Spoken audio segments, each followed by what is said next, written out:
YouTube? The Spicer with the Gunpla YouTubers back again. Really exciting first interview I've ever got to done or do. Words. That's a great start. Very excited. I'm here with Shooting the Galaxy himself, Mr. Matthew Cohn. How you doing? What's up?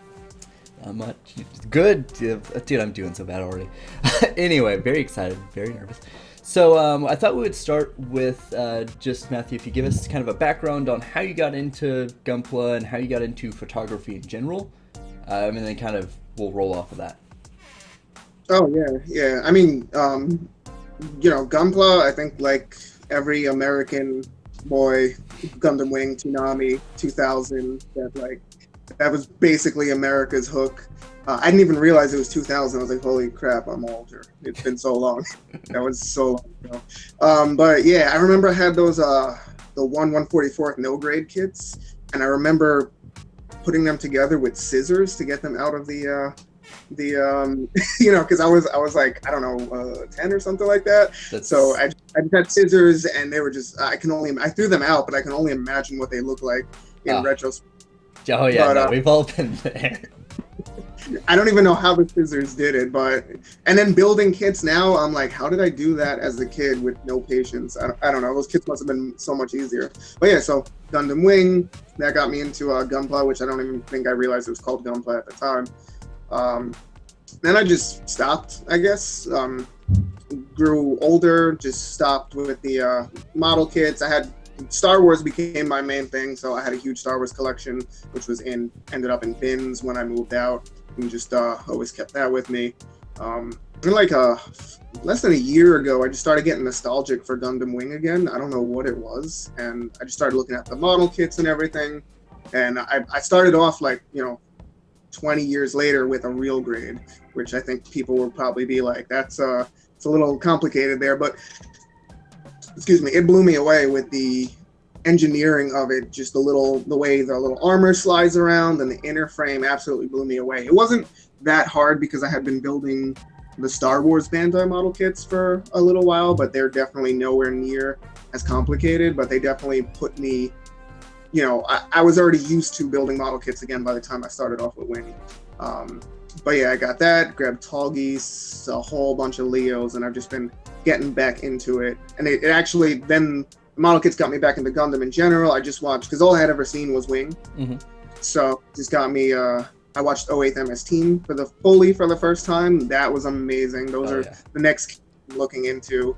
And I want to pick up Thunderbolt, the next one. I'll probably watch that and then start from the beginning and actually watch all the, was it Universal Century, right? Mm-hmm. Start from the beginning there and then just watch everything that I've missed in the past 30 years. Yeah, it's a good way to go, and you're right on the ball. Everyone, at least in North America, it started with Wing, and that's where everyone goes back to. And jumping into Tallgeese was phenomenal. I mean, the Tallgeese is an amazing build, and it's better than a lot of the other Wing real grades that have come out. So yeah, Tallgeese is, I love that one. Unfortunately, the torso snapped on mine. It fell off my table. So I'm probably gonna have to super glue the torso to keep it together. But one second. I lost my train of thought. Yeah, my Wing kit had that happen. Also, the leg on my Wing kit also snapped. I had to buy a completely new Wing kit just to replace the leg on the real grade. But I'm like, I'm not gonna do that for Tallgeese. I just keep buying parts entire kits just to replace parts. Yeah. But yeah, Tallgeese as a whole, if it wasn't for it falling off my table, is a fantastic build, fantastic kit. Yeah, you were super right too. Going back in after 20 years on a real grade, it's like, what? That's whoa. Yeah, they were fun. It was like trial by fire, basically. Yeah. But hey, it worked. Other than falling off your table, that's so sad. That makes me feel really bad on the inside. It had actually taken a few falls before, and I guess the joints had just weakened, and then this one was just. Yeah. And I saw it coming too. The way I had stuff on my table set up for photography, and I was like, it's gonna fall, and I didn't listen to myself, and then it fell, and then. I've been there. I've broken a couple V-fins in my day, setting things up. It's like, it's on the edge. I'm gonna take a picture of it in a second, and then boop. Yeah. Cool. So yeah, definitely starting with Wing, and it's cool. 08th MS team's probably like, it's up there. It's probably like my 1, 2, 3. It's up in the top 3 favorite wise. It's a phenomenal story. Yeah. It is great. It's kind of hard to watch other Wings, other Gundam series. I'm sorry, because like I want, like, Gundam Wing kind of informed my idea of Gundam in general. I've seen that, and then nothing else is like Gundam Wing. And now I've seen 08th MS Team, and then nothing else seems to be like 08th. So it's like so hard to find things related to the ones that you like. Yeah, you're on the right track. Thunderbolt's probably your next best bet as far as a connection to 08th MS Team, as far as the vibe the vibe goes. Yeah. I'd probably say after that, pick up on the Origin OVAs to get you like into the 1 Year War and the beginning of it's not really the beginning of the UC timeline, but it's the beginning of the animation for the UC timeline. Covers Char's backstory. It's actually really good.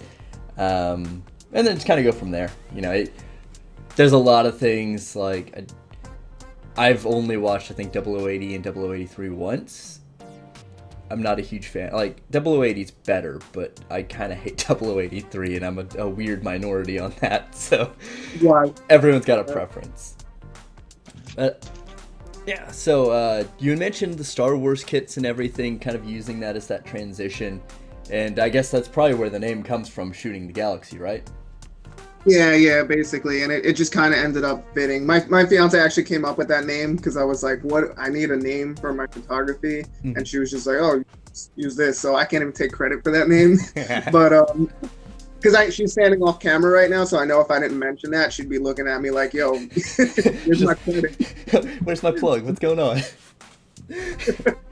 And so it's just kind of fit because everything that I end up shooting so far has been, I guess, space and science fiction related. That makes sense. And there are a ton of really, like, even before you started doing some Gundam shots and stuff, I remember seeing some of your stuff and I'm like, damn, that's really good. And I guess that's a really good transition into what kind of got you started with photography, if you don't mind me asking. Oh, I had bought the Are you familiar with figure arts? Yeah. So I had bought the figure arts, like the Luke Skywalker, the Jedi Luke Skywalker, and the Malfex Darth Vader. Yep. So the older, like the first release, older kits. And when I had been seeing them like when they first came out, people were advertising them. I was like, those are really cool, but what am I gonna do with $60 action figures? Because I wasn't really collecting at the time.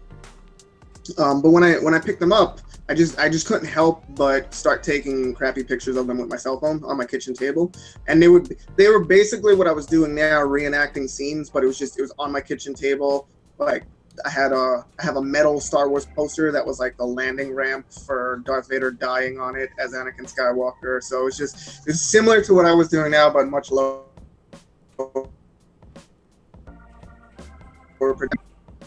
Oh, it cut out for a second.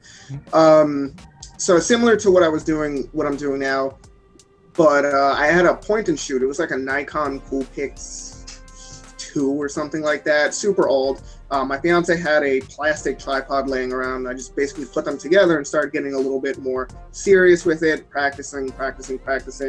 And at the same time, my fiance was also getting into photography. So I thought it was something we could do together. So I picked up a more serious camera. And although she does her own thing, she's not really into toy photography or anything like that. She'll do it occasionally, but it's not her focus. Mm-hmm.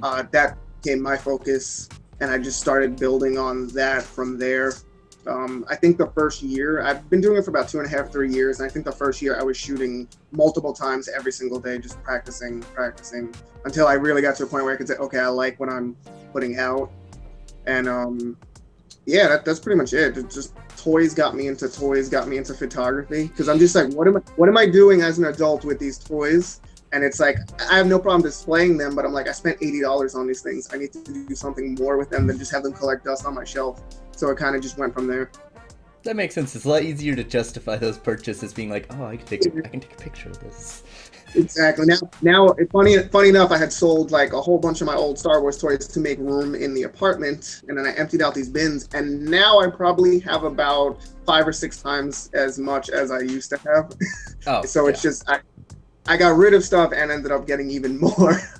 That's how it goes. It's your collection as a kid was a lot smaller. Now that you're like, oh, I need this. I can take this picture. I need this. I need that. I need that.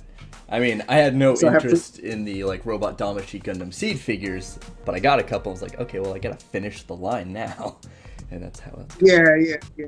And the Robot Damashi figures are cool because I'm enjoying learning about modeling and building the kits and basic skills, but I'm definitely nowhere near as advanced. I'm very much a beginner. But then you get these Damashi kits, and for the most part, they don't really need much detailing or work added to them, and you don't have to worry about parts falling off. Like with the real grade wing version Kai, those shoulder pads, man, they do not stay on for anything. So like I love that model kit, but there's just so many annoying little parts about it that you just don't get with the Robot Damashi figures. Everything is more self-contained because it's an action figure, not a model kit. Yeah, absolutely. I did the same thing. I picked up the real grade Tallgeese. I was like, man, this is good, but I need the wing to go with it, and the wing is, I'm not gonna say awful, but it's got some parts that just want to throw it. Yeah. It's beautiful to look at, but posing it and playing around with it, it's a chore. Yeah, it's nothing like the Tallgeese in a lot of different ways, but it does look good next to shelf. Mm-hmm. Now, as far as, and you kind of hinted at this a little bit, where do you typically find yourself drawing inspiration for your photos? You said kind of you're wanting to replicate scenes, but kind of, I guess, elaborate a little bit on how you go through that process. Oh, I mean, yeah, for the most part, I like to recreate scenes. I'd read on a collector's website something that I think fits toy photographers or maybe just adult collectors in general really well. It was about, kids, they have their toys, they use their imagination, they make stuff up, to Star Wars meets Ghostbusters, you just combine your action figures you play as a kid.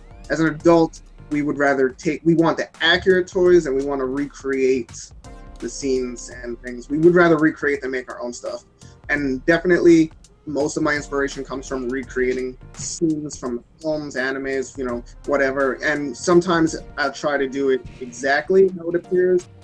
And then I realized that the medium of these toys, maybe it's just not as detailed, especially the smaller 6-inch stuff. Mm-hmm. It's not like it's a hot, so when you do like a close-up on a face, it doesn't exactly look that good. You just end up with this kind of blurry, blah paint. So then from there, I'll be like, okay, how can I take this scene and make it work with toys? So one of my inspirations, or one of my philosophies, I should say, with toy photography is taking the toys and understanding their strengths and their weaknesses and what you can do with them. So if the paint on it isn't good, you don't want to zoom all the way in and you just have this blotchy paint because it's distracting. It doesn't look good. So then, you zoom out and you try to imagine the scene from a different angle, from a different, just in a way that'll fit what you're using better. So that's usually how I approach things. As far as inspiration, also, even though I do shoot a lot of Star Wars, I look at directors that are not George Lucas with how they shoot, because George Lucas likes to use a lot of CGI. Mm-hmm. Everything that he just likes to fabricate on a computer now because the technology is there. So although George Lucas's world and world building has inspired me, I'll look more at Steven Spielberg, at Christopher Nolan, because they like to make their films realistic. They'll use special effects, but they're enhanced. It's practical effects enhanced with CGI and special effects. So that's what I try to do, because there's a whole section of toy photography that called articulated comic book art. There's a group on Facebook, I'm not sure if you're familiar with it. So their mantra is always practical all the time, no Photoshop. Some of them won't even use like Lightroom to mess with the colors. Like what you get in camera is what your shot should be. And that's like the other extreme. That's like the opposite of George Lucas, basically. So I like to take a middle approach, and I always try and do something practical, but I'll always keep in mind that, okay, I don't need to worry about this stand because I can erase it in post, but I'm not going to just completely fabricate like a background out of nowhere. It's going to be a real background, a practical background, even if it's just my computer monitor behind the shot. I'm not just green screening and then photoshopping in. I try to make it as practical and physical as possible. Yeah, that totally makes sense. I've seen a lot of your stuff in the ACBA Facebook group. And you see a lot of, like, especially posing, and this is going to kind of bring us into probably one of the more exciting things recently for you is that episode 1 Darth Maul versus Qui-Gon Jinn and Obi-Wan fight that you won the Star Wars Fan Choice Award, right? On that? No, I'm okay. You were in it. Okay, you're a finalist. Okay. Yeah, we haven't announced the winners. Fingers crossed, but I don't know if they. See, the thing with that was when you were a finalist, they all sent us emails saying saying you're a finalist. You can't talk about it until the first of the month when they were going to officially announce it. Mm-hmm. So I'm not sure right now if the winners got a similar email, which would mean that I'm not a winner, or if everyone's out in December, which there's no date right now for when it's the announcement is going to be made. So I'm always checking to see if any of the other people have posted anything or hints. Haven't seen anything, so I'm not sure if everyone is in the dark or some people already know, but we'll see. Yeah, it's still a super cool experience regardless. It's a killer shot. Yeah. I've got it pulled up here for the video, but you do bring a lot of that kind of Nolan Spielberg-esque real feeling to it. And then, of course, you have to light the lightsabers up probably after the fact. Yeah. Not everything can be practical. There are ways to do the lightsabers practical, and they look amazing. Some people basically light painting the lightsaber with a laser pointer, and it does come out look good, but it's not practical to do with multiple shots with multiple figures in the shot and a brightly lit area. So practical has its limits, CGI has its limits. I find the in the middle. Yeah, it's a killer shot. Like I said, as far as the body language and all the posing, it's very on point. So that's really cool. You pull a lot of that same stuff into your Gundam photography as well. Lighting up cameras and beam sabers and explosion effects, all really, really cool. A lot of them, I see it and I forget that that's a scene from Wing. I know exactly what that's from. Yeah. I had a funny, I posted a shot of Death Sight underwater, and I always like to put quotes related to the scene up with it. For if there's a quote, if it's a direct scene recreation, and it was something like, it was one of the Oz soldiers screaming, "Impossible! How can he use the thermal energy weapon underwater?"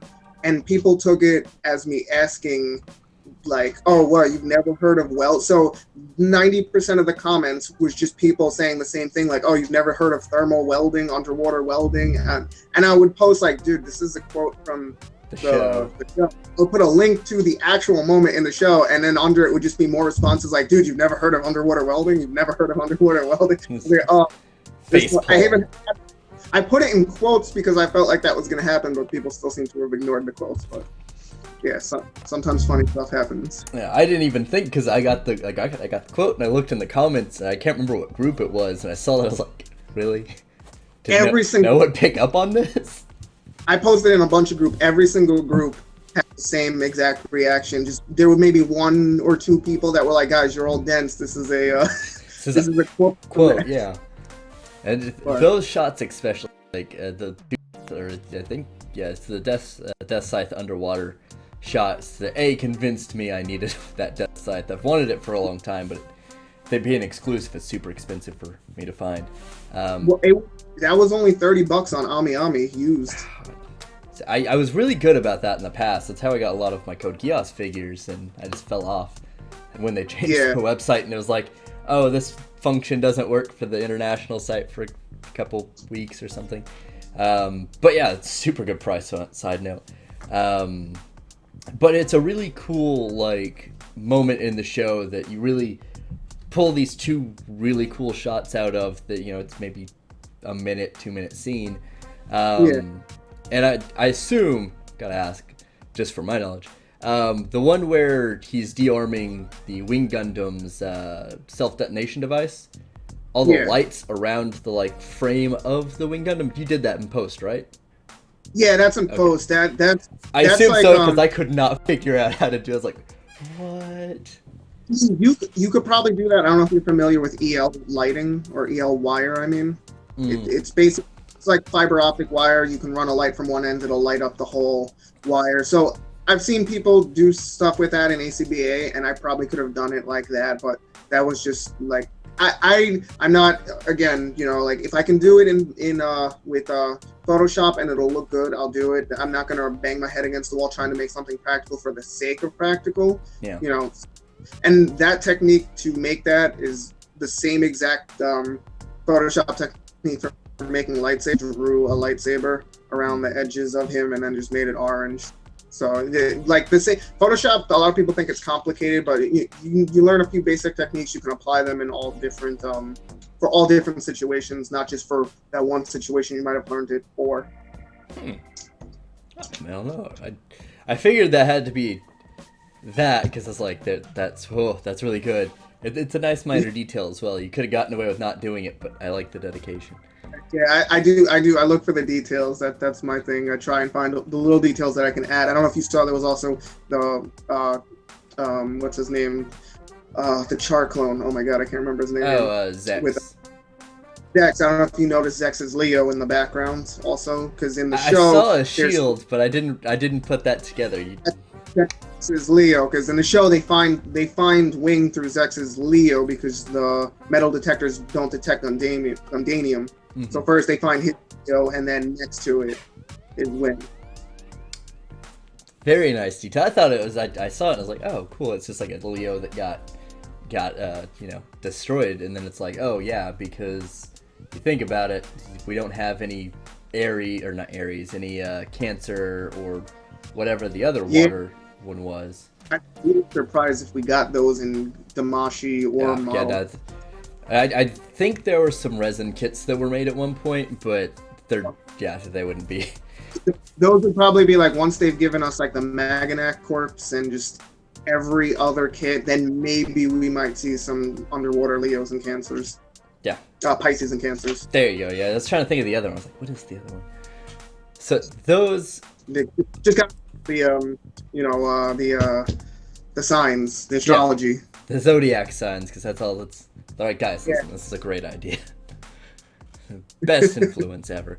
So yeah, a lot of really cool shots and a lot of really cool techniques you use, and you carry that through not only what you use in for your Star Wars stuff, because there's a lot of really good, very clean shots for those, but you carry a lot of that same stuff through into your Gundam stuff. Like one of your more recent photos where his head cap thingy's off and he's just in a hangar bay. Very clean, very crisp. I like the angle it's done at as well.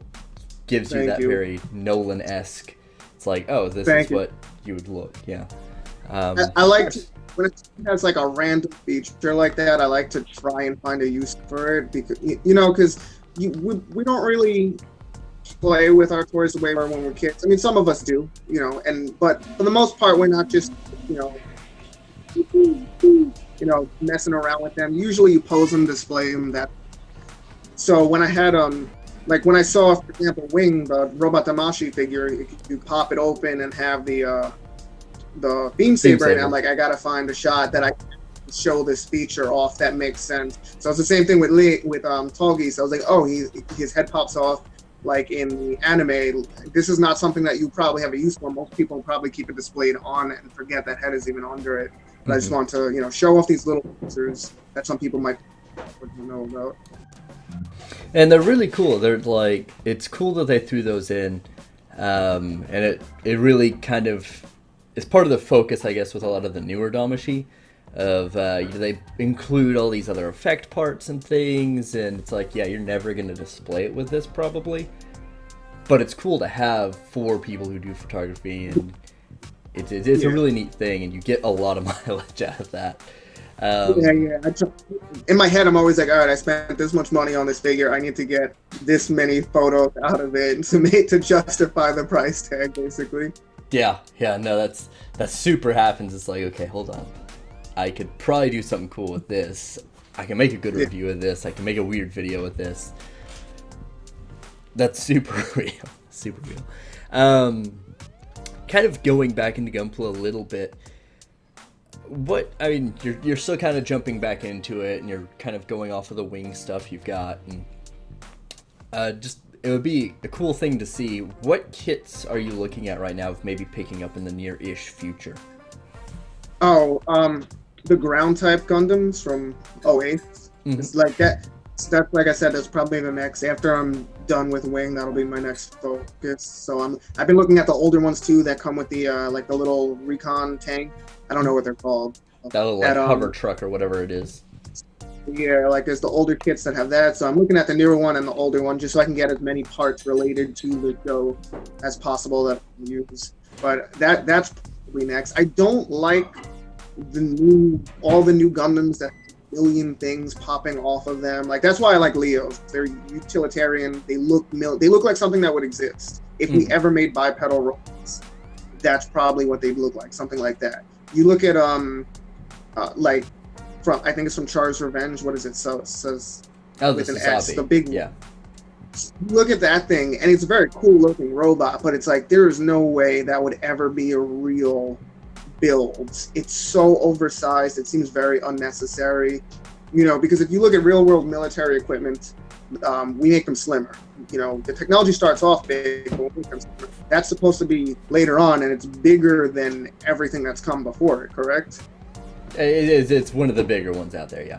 Yeah, so I don't like that. In Thunderbolt, even like one thing that turned me off from it at first was just seeing like the Psycho Zaku, with like him and the Gundam with like a million shields and guns and everything else on top of it. I was just like, this is like Gundam Wing is basically my limit for fantastical builds. Like I'm not a fan of the Angel Wings on Wing because it seems ridiculous, but it is a cool, fantastical build, but it's also slim and it still kind of looks like something that might exist because they didn't just throw on, like with the version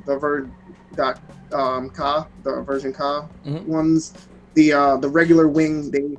In the manga, he has his shield. He has 2 of the ammo packs. Yeah, then he also they're big, yeah. Then he puts the Buster Cannon enhancements, the Zergweiser or whatever it's called, on top of that. He's got the giant oversized wings, and when I'm playing with a model kit, I'm like, this thing can barely move with all of these on, so it doesn't seem like it would be practical as an actual real life build to just pile all this stuff on top of it. So I like my kits to be realistic and slimmed down. So looking at like the ground type Gundam like that to me is the perfect Gundam right there. Like it's militaristic. It looks like something that would exist. When they accessorize it with newer weapons and equipment and stuff, it all looks like it fits. It makes sense. It's streamlined. It looks like it belongs in the real world, basically. So when I look at my kits, I'm looking for stuff like that. So that's one of the reasons why I like 08, and those will be my next builds. Makes sense. There's a lot of, definitely those are real solid. The new high grade ground type Gundam is really, really good. It's a really good build. I've heard about it. Yeah, no, it's super fun. I kind of messed mine up a little bit, but that's all right. It's fine. I do that till way too many kits.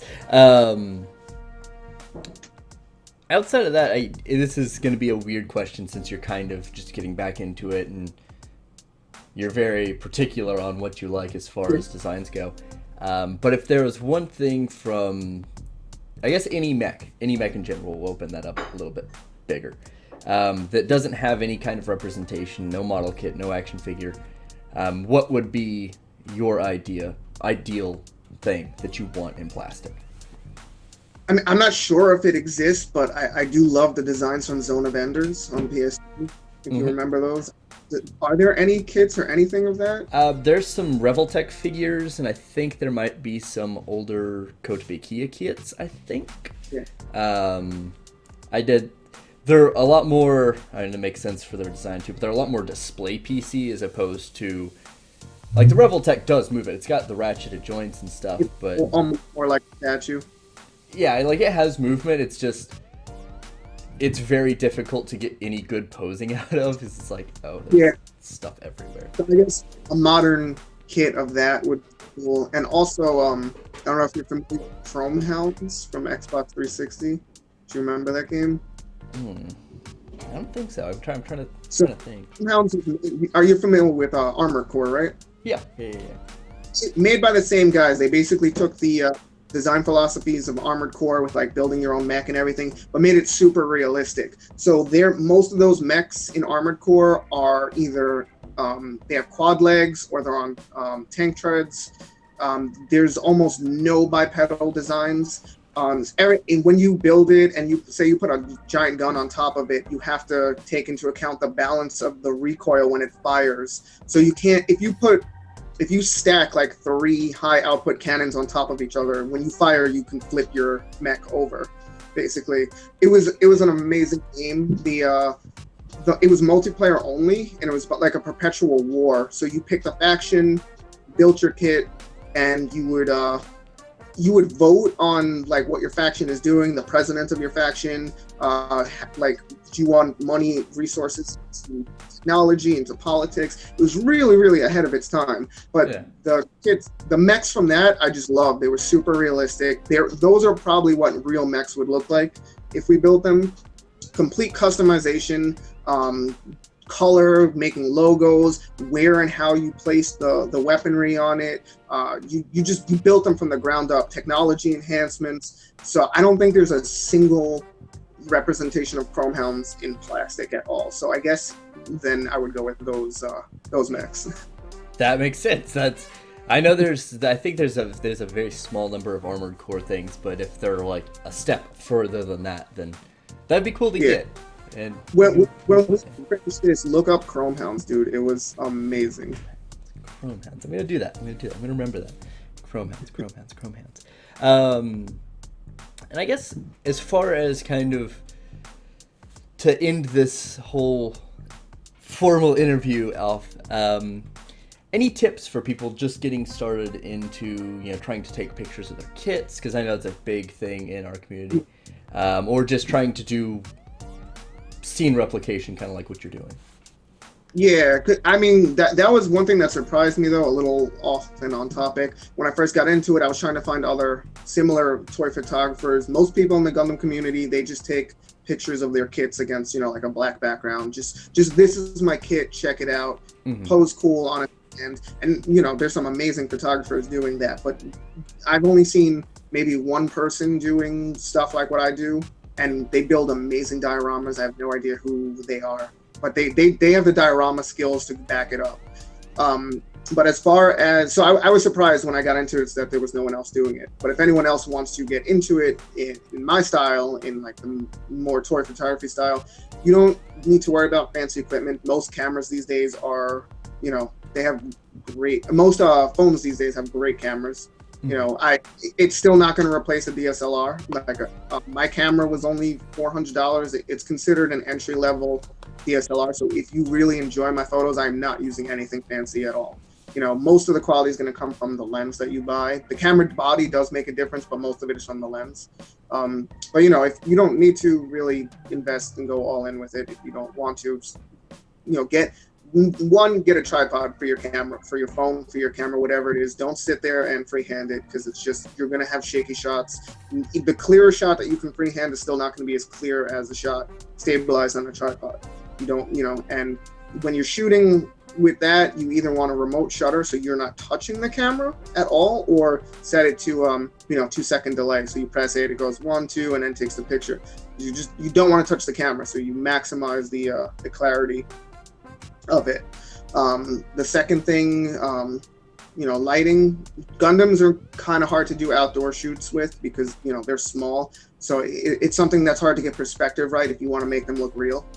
Because there's everything around you is just gonna portray the scale, especially if you're dealing with what I'm dealing with. The 1/144 stuff is tiny.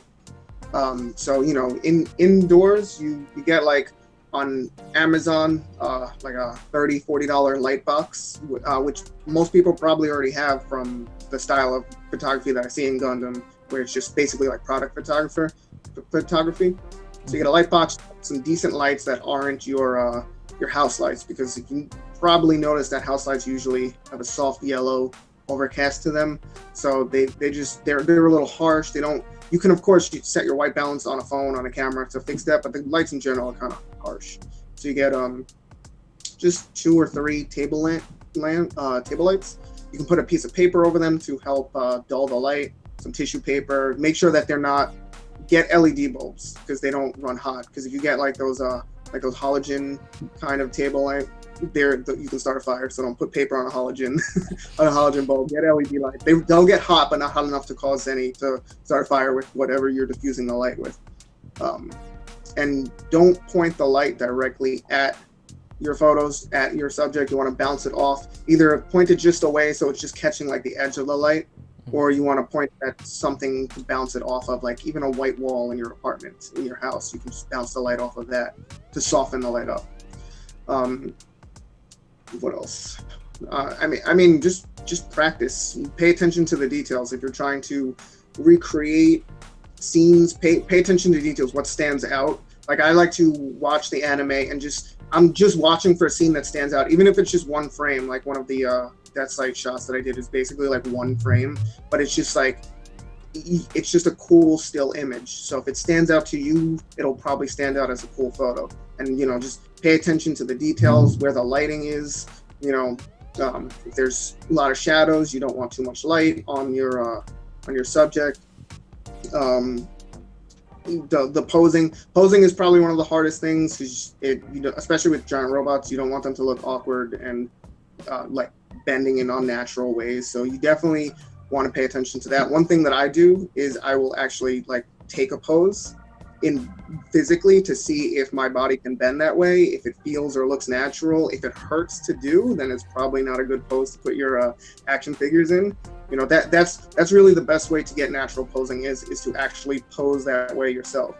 And one thing I've learned from doing that is a lot of times you look at these pictures of how things are posed, and you try and do it, and it's not as easy as you think trying to recreate pose. You're like, wait, this doesn't look like the picture. And then you realize, oh, it's because the figure might be angled a little bit this way, and that's what it only looks like. The arm is angled that way because of the angle. The arm is not actually angled that way. So there's little things that you'll learn as you practice about just how things move. Basically, you basically start to learn like anatomy light, I guess you could say. But really just practice.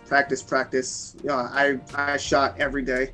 It took me a long time before I was like, okay, I'm enjoying when I shoot. And even now I'll post something and be like, you know what, I don't like this, and then delete it. That still happens. You just be critical of your work. Really look at it and be like, is this up to my standards, what I'm capable of? Is this better? Is this worse than the photo I took yesterday? Just practice and be critical of yourself. Definitely some really good pointers there, and especially for people getting started, that, like you said, a lot of people in the community really do more product photography is effectively what it is. You're very spot on with that. And a lot of it is, it's just they want the kit to be shown off. They put the work into it, and I get that, absolutely. Yeah. But I think it's funner to take that extra step. That's another thing. Like you gotta, especially when you build something, if it's a diorama or your kit, whatever, you gotta try and resist the urge to get the whole thing in the shot, because sometimes you might be ruining your shot or idea by just trying to fit every detail in that you did of the kit. Because generally with photography and videography, the closer you get to something, the more drama you convey. So if you're taking a shot far away, so you get full head to body, like your pose will look cool, but you might have all this dead space around it that you don't need. But if you get in on like a specific part, you'll have less dead space. It'll be more visually interesting. You'll get a sense of drama, especially with faces and heads. Zooming in on the head. Think about all the times in like the anime where you just see a close up of the character or mobile suit's head. They don't show drama from like 30 feet away. They're zoomed in. So you gotta resist, especially with dioramas, because you just want to show off your work. Sometimes trying to show off your work is just hurting your shot, and you're not getting the best shot that you can get. You're just showing off your work, and it might be a good shot for that. But as like an actual scene or moment or anything beyond just showing off your work, it's not. It's hurting what you're doing. Yeah, it is something that has really impressed me. Like looking at your photos and it makes sense coming from the inspiration, but your composition on almost everything you shoot is just so on point. I'm like, yes, this is real. I like this. And it really carries through regardless of, in talking about scaling like you did earlier. It is nearly impossible to take even like a 1/60th like master grade kit out into the wilderness, or not in the wilderness, but outside and get something that's not screwed up perspective wise, because scaling. Yeah, like in that case, if you're gonna take it outside, you definitely want to do close-up shots. So your Gundam is filling up most of the picture, and you're just getting that nice natural light, and then you can see off in the distance something. So if you want a cityscape behind you, find a vantage point out in nature where you can see the cityscape way off in the distance. Obviously, you don't want to do a cityscape right in the city because it's going to look like a toy. You know what I mean? So scale and force perspective is everything. You take a shot low to the ground looking up, it's going to make your figure look bigger than it actually is. And I've seen a couple of really nice shots outside in like the desert. I think it might have been on a diorama, just natural light, super low angle looking up. Someone took I don't remember which model kit, but it fooled me for a second. I thought that it was either CGI or like someone, or like one of the giant builds in Japan, but no, it was like a 1/160th kit. So natural light will definitely help your stuff look realistic, but just remember, if there's a leaf in your shot next to your kit, it's immediately going to look like a toy, unless that you're on an alien planet with 300 foot leaves. You know what I mean? Yeah. And that, like, a lot of the Star Wars stuff, it runs the same gambit as well. You can get away with it a little easier, but just like I said, all your shots in general, like I said, have always been really on point, and I've really enjoyed looking at them. I'm really excited to see what comes in the future. But before we go ahead and actually cut this off, is there anything you wanted to say to mostly the Gunpla side of things? That's really who's going to be listening to this specific thing. But yeah, floor is yours. Whatever you want to say. I mean, definitely self-plug. Check out my Instagram, ShootingTheGalaxy. Of course. Same thing on Flickr. If you guys, because the Instagram definitely scales the resolution down. Sometimes the pictures can look like crap. So if you are interested in seeing higher resolution of how things are working, on Flickr is where I keep everything. It's under the same username. You'll be able to take a look at that there. And you just, to the Gunpla community in general, keep doing what you guys are doing, because you guys inspire me with what you guys are capable of. The paint work, the model work. I may be giving advice on photography right now, but I still absolutely need you guys giving me advice on modeling. That's new to me. So you guys are, the goats with that you guys help me out a lot with everything. Definitely a lot of talent in the community. That if you guys harness some good photography, you could do amazing stuff with some of the things that you guys build, because I've looked at some builds and I'm like, man, I just want to get that in front of my camera. It just looks amazing. So to the Gunpla community, keep up your own good work. Awesome. Thanks for stopping by. We really do appreciate it. I'm very excited to get the first interview I've ever done out of the way, so that's really cool. This is my first interview on here, so. There you go. Yeah, first interviews, doing it. Awesome. Well, thanks for stopping by, and we will see you guys probably at the podcast is the next thing we'll do. So, see you guys. Thanks, man.